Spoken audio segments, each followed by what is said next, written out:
Ang luto ag chow fan ang bana. Uy. No.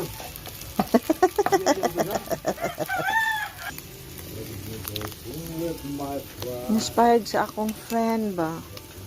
Kumain sila ng chow fan. Nagutom tuloy ako.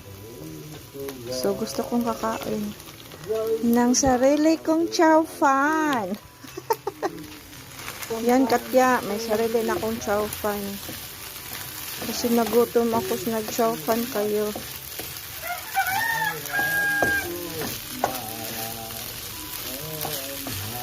Ano lang yan, beefloaf at saka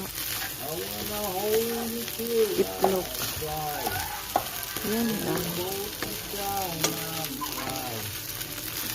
May dinurog akong beefloaf.